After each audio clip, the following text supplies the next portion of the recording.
और आज हमने देखा कि जब आपने 4 हफ्ते की तैयारी के लिए मोहलत मांगी तो मरियम नवाज बड़ी गर्जी बरसी। उन्होंने कहा कि अगर नैब के पास कोई सबूत, तो 2 महीने नैब कोरोना की वजह से डिलेइंग टैक्टिक्स लेता रहा, फिर आज हमने देखा 4 हफ्तों का वक्त मांग लिया।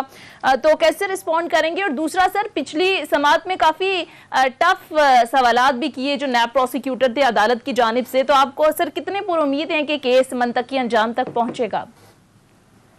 बहुत शुक्रिया सोनी साहबा, एहतशाम साहब। देखिए, मैंने आज बुनियादी तौर पर कल मैं तैनात हुआ हूँ स्पेशल प्रोसिक्यूटर नैब, और अदालत के सामने मैंने जाकर जितने वॉल्यूमस रिकॉर्ड है, मैंने कहा कि मेरी टीम ने तो 8 हफ्ते कहा है कि सारे केस को तैयार होने के लिए, पर नहीं, मैं 4 हफ्ते में इस केस को फाइनली कंक्लूड करने के लिए तैयारी करी। मैं वक्त चाहता हूँ और सारे हालात और वाकयात आप लोग मेरे सामने दिखे। दूसरी बात जो है ना, वहाँ वॉल्यूमस रिकॉर्ड पे फवाद कादिर साहब ने कहा कि सारा इर्रेलेवेंट है। मैंने जवाब दिया, इर्रेलेवेंट कहाँ से आ गया? सारा इंपॉर्टेंट है। अगर ये फैसला भी करना है तो अदालत ने करना है। दूसरी बात बताऊं, यहाँ ये भी सवाल है कि जब फवाद कादिर साहब आए हैं तो इन्होंने कितना टाइम लिया था? रिकॉर्ड की बातें हैं, सारी बातें हैं। और मैं इस बात की अदालत के सामने में हमारी जो स्ट्रेटेजी है कि अपील जो है ना, मेरिट पे सारा केस वो बहस करें, हर चीज का जवाब मिलेगा। अब चूंकि नैब के पास सारी दस्तावेजात मौजूद थी, नैब पे इल्जाम के लगाए जा रहे थे, मजबूरन बाहर आकर मीडिया से बात भी करनी थी। और मैंने कह दिया कि जो अदालत में बात होगी, अगर वही बात होगी बाहर आगे, तो कोई जरूरत नहीं जवाब देने की। नैब जो मरियम नवाज या बाकी लोग के अंदर बात और रही है, बातें करेंगे, इल्जाम लगाएंगे, तो जवाब देना मेरा हक बनता है और मैं कभी भी। चले, ये तो समझ आ गई। अदर साहब ये बताएं कि आज मरियम साहब ने प्रेस कॉन्फ्रेंस जो की है, उन्होंने ग्राउंड के सारे तरफ छक्के चौके खूब लगाए हैं और जिस तरीके से अपना केस बिल्ड किया, वो तो यही बता रही है कि जी ताखिरी हरबे आपकी तरफ से इस्तेमाल किए जा रहे हैं। मेरा सवाल आपसे है कि आप अब 4 हफ्ते का टाइम आपको लेने की क्यों जरूरत पड़ी? आपका डेफिनेटली केस नैब ने कुछ ना कुछ तो तैयार करके रखा होगा। ऐसा तो नहीं हो सकता नए सिरे से आप तैयारी करके जाएं, जो पहला काम हुआ है बिल्कुल ही खत्म हो गया, ठप हो गया। एहतशाम साहब, ये इशू नहीं है। क्यों बड़ा सिंपल सा है, अपना तरीकाकार है।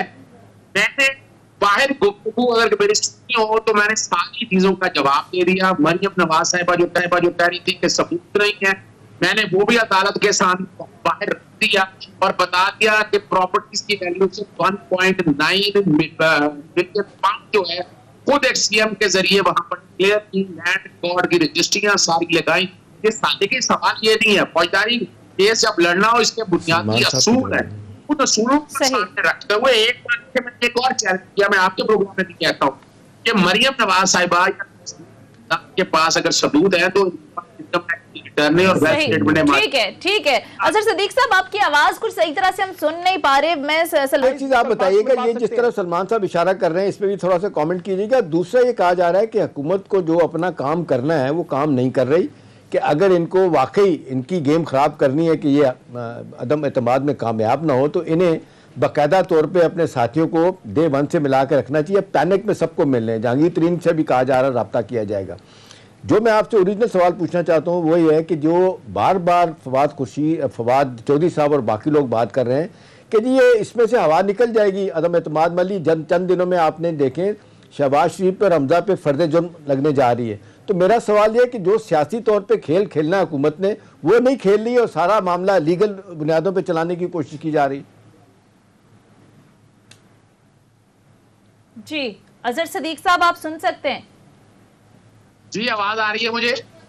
जी, मैं अजहर साहब यही सवाल कर रहा हूँ कि यह हुकूमत जो है ना वो सियासी तौर पे चीज़ों का मुकाबला नहीं कर रही। ओपोजिशन के निपटने के लिए इत्तेहादियों के साथ जो रवैया होना चाहिए वैसे नहीं हो रहा, और ज़्यादा फोकस ये है कि जी किस तरीके से हमजा और शहबाज शरीफ पे फर्द जुर्म लगाई जाए ताकि वो इर्रेलेवेंट हो जाएं, और 2023 के इलेक्शन में जो उनका नाम आ रहा है कि जी अगले प्राइम मिनिस्टर हो सकते हैं, उनको बिल्कुल साफ कर दिया जाए। आपको लगता है ऐसा ही है मामला?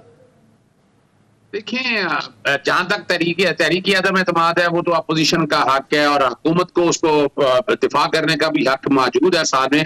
यहाँ आर्टिकल 63A का निफाज करते हैं या नहीं करते या क्या तरीका लेते हैं, आने वाले दिनों में आपको पता चल जाएगा।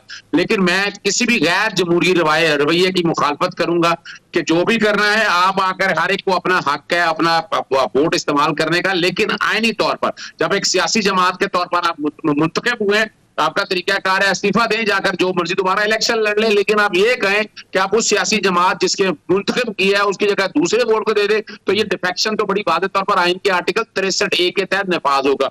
दूसरी जहां तक बात है, ये देखिए, इस पे मैं FIA के हवाले से मैं कह चुका हूं पहले भी कि FIA की इन्वेस्टिगेशन में बहुत डिफेक्ट्स हैं। FIA ने कई चीजें जो है ना वो कैटर नहीं की हैं, उसमें कई वजूहात आपके सामने शामिल है कि इतना अरसा हो गया है इस केस में अब तक फर्द जुर्म क्यों नहीं आयद हो सकी है। ये मामले बड़े सीधे से हैं, ओपन एंड शट केसेस हैं, फर्द जुर्म आयद हो नहीं तो इस मामले में JIT बकायदा दोबारा री इन्वेस्टिगेशन, मेरा जहां तक ख्याल है कि शायद अभी फर्द जुर्म आयद ना हो सके। और दूसरी बात है कि चले फर्द जुर्म अगर आपकी इन्वेस्टिगेशन नहीं भी कंप्लीट हुई, मेरिट पे इसको बहस करनी चाहिए जमानत को, क्या कच्ची जमानतें हैं या बेल बिफोर अरेस्ट भी इतना अरसा चलती है, तो ये तो कहीं ना कहीं तो कमी है। और इसको सियासी तौर पर मैं नहीं समझता कि सियासी तौर पर इस तरह के मामला को पूछना चाह रहा था। आज में ये भी कुछ जगह पे बहस चल रही है, कहा जा रहा है जो मुझे पहले 89 में जब हुई थी अपना बीबी के खिलाफ अदम एतमाद की तहरीक एक ही दफा पेश हुई थी और नाकाम हो गई थी। अब ये कहा जा रहा है कि आर्टिकल 96(2) में भी कहीं लिखा गया है, बताया गया है कि जी अगर जब अदम एतमाद पेश हो रही हो तो अल्टरनेट के तौर पे किसी MNA का नाम भी दिया जाता है अपोजिशन की तरफ से कि ये नए जो है ना वो ऐवाने क्या कहते हैं प्राइम मिनिस्टर होंगे, ऐसा है कुछ?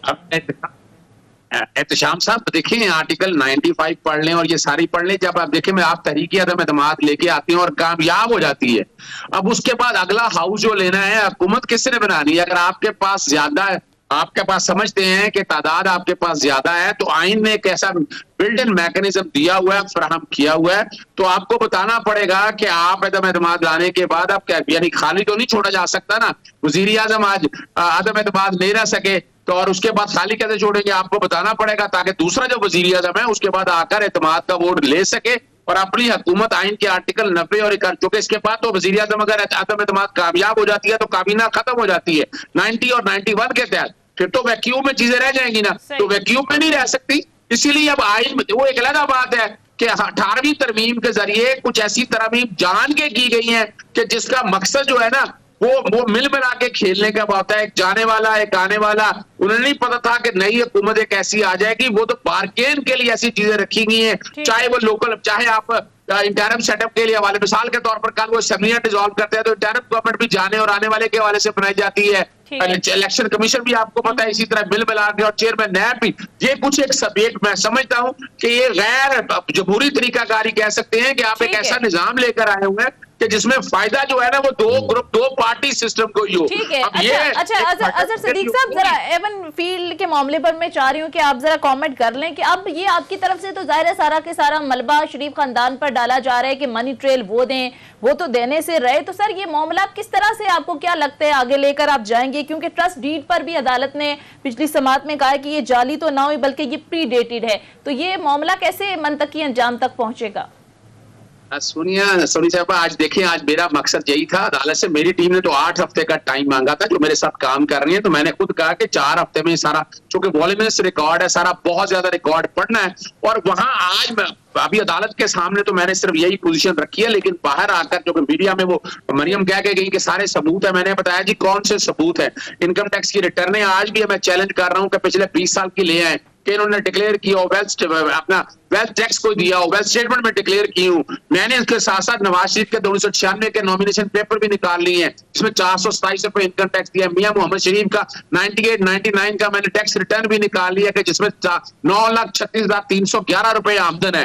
126 दिन सुप्रीम कोर्ट में हेयरिंग हुई, फिर अपना 60 दिन की GIT बनी, फिर 5 दिन सुप्रीम कोर्ट में हेयरिंग हुई, फिर नैब की इंक्वायरी इन्वेस्टिगेशन, नैब के नैब में ट्रायल चला, भाई वहां तो सबूत नहीं थे, अब कौन से सबूत की बातें हो रही हैं? और ये कंफ्यूज करने की कोशिश करें। जहां तक वैल्यूएशन की बात है, वो भी सुप्रीम कोर्ट में एक CMA के जरिए लैंड रिकॉर्ड की रजिस्ट्रियां वहां वगैरह दाखिल की गई और 1.9 मिलियन पाउंड की प्रॉपर्टीज खुद है। वो कंफ्यूजन सारी मौजूद है। मेरिट में ये केस सारा बहस करें, पूरा फिर अपना मुकम्मल करें बजाय पीस मिल के हवाले से। और आज तो मजेदार बात यह है कि आज अमजद जो है ना जी, अमजद परवेज भी आ गए इरफान कादर साहब के साथ, तो अब तो मेरिट पे बातें करनी पड़ेंगी। और मैंने बड़ा वाज़ेह किया है तो जो अदालत के अंदर होगा वो अदालत के बाहर करेंगे तो ठीक है, अगर बाहर जाके आप बातें गलत करेंगे, गुमराही करने की कोशिश करेंगे तो फिर मेरे पास जवाब सारे मौजूद हैं, मेरी फिंगर टिप्स पे चीजें मौजूद हैं, लेकिन जब तक मैं रिकॉर्ड को पढ़ ना लूं, रिकॉर्ड सारा देख रहा हूं, चल नहीं सकता केस।